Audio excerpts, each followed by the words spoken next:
Attempt చేయలేదు ఏ competitive exam. అవును so my target was this RRB NTPC examination. నేను apply చేసుకున్నాను, డేట్ కూడా దగ్గరలో రాబోతుంది. Imagine I have a period of 90 days or maybe less than that. ఇప్పుడు మనం ఫిబ్రవరిలో ఉన్నాం కాబట్టి ఏప్రిల్ అంటున్నారు, 60 days అనుకున్నాం.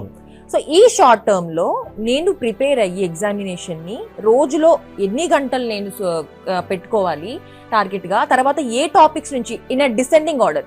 ఫస్ట్ మేజర్లీ నేను ఏ టాపిక్ మీద కవర్ చేసుకోవాలి, ఆ తర్వాత డిసెండింగ్ ఆర్డర్ లో మనం చూసుకున్నట్లయితే లీస్ట్. నేను మళ్ళీ రిపీట్ చేస్తున్నాను, 3 టాపిక్లలో maths, reasoning, GK and GS లో జిఎస్ పక్కన పెట్టేసేయండి. ఫస్ట్ జనరల్ సైన్స్ ప్రిపేర్ అవ్వండి. జనరల్ సైన్స్ అంటే ఫిజిక్స్, కెమిస్ట్రీ, బయాలజీ. చాలా మంది ఆర్ఆర్బి జాబ్ కొట్టిన ప్రతి ముగ్గురులో ఒకరిని అడిగితే వాళ్ళు ఏమంటారంటే, రైట్ మాకు జనరల్ సైన్సే మాకు ఒక టూల్ ఆఫ్ సక్సెస్ గా మారిందని.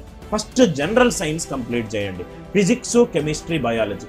ఎందుకంటున్నానంటే ఈ జాగ్రఫీ, హిస్టరీ, పాలిటీ అనేది స్టార్ట్ చేస్తే ఎండ్ కాదు, అదొక చరిత్ర అనేది అది ఒక ప్రెసెంట్ కంటిన్యూస్ టెన్స్ లాగా. 1526 ఫస్ట్ బ్యాటిల్ ఆఫ్ పానిపట్ నుంచి స్టార్ట్ అయ్యి 1947 ఇండిపెండెన్స్ వరకు ఇంపార్టెంట్ ఈవెంట్స్ అంతా కూడా మనం గుర్తుపెట్టుకోవాలి. అంటే అది లాంగివిటీ ఉన్న టాపిక్. దాంట్లో మీరు గనక బిగిన్ చేస్తే ఎండ్ అవ్వడానికి చాలా టైం పడుతుంది.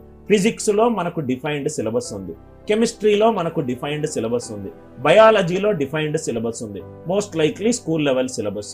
ఆర్ఆర్బి పీవైక్యూలు చూసుకుంటే మనకు కొన్ని టాపిక్లలో ఎక్కువ వస్తాయి, అండ్ అది మెమరీ బేస్డ్ క్వశ్చన్స్ కూడా ఎక్కువ, మరీ అంతగా లాజిక్ బేస్డ్ ఏముండదు. First physics, chemistry, biology cover చేయండి. నాన్ మ్యాథ్స్ విద్యార్థులకు నాకు మ్యాథ్స్ ఫేవరెట్ అంటే అరిథమెటిక్ లో ఒక 20 టాపిక్లు ఉన్నాయి. అపూర్వ ఒక మెయిన్ టాపిక్లుగా చెప్తే పర్సంటేజ్, దాని యొక్క సబ్ టాపిక్స్, రేషియో, ప్రపోర్షన్,